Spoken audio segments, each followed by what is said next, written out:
'n paar jaar gelede het ek besluit om 'n adventskrans te maak en het 'n bietjie navorsing gedoen oor hoe dit gedoen moet word.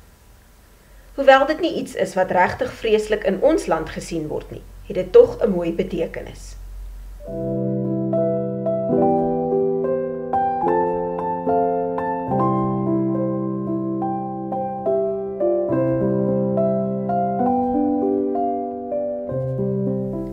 Advent begin op die Sondag naaste aan die 30ste November.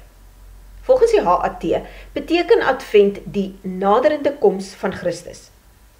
Dis 'n tyd waar tydens gelowiges hulle harte voorberei om Jesus se koms te vier. Goed, terug na die Adventskrans.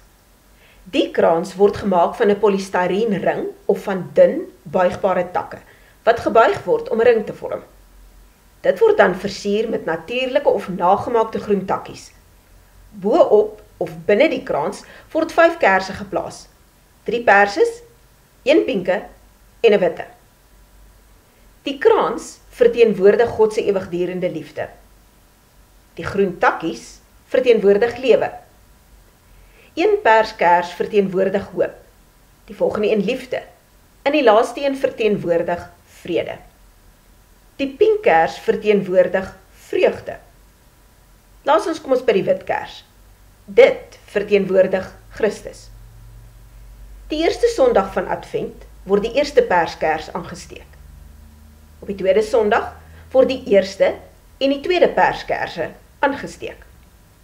Die derde Sondag word die eerste en die tweede perskers sowel as die pinke aangesteek.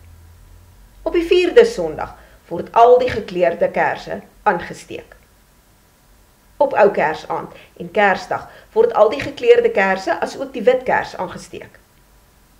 Daar is ook 'n klompie verse uit die Bybel wat gedurende hierdie tyd gelees word.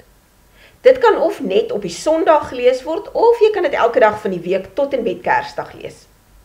In die beskrywingsblok hieronder is 'n skakel na 'n artikel oor hierdie verse. Daar is ook 'n skakel na 'n gratis PDF wat jy kan aflaai met verse wat jy hiervoor kan gebruik.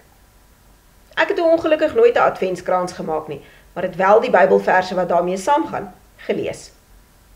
Om te lees van Jesus se koms en so jou hart voor te berei vir die viering van Kersfees, is baie belangriker as om die krans te hê, want dit is net simbolies.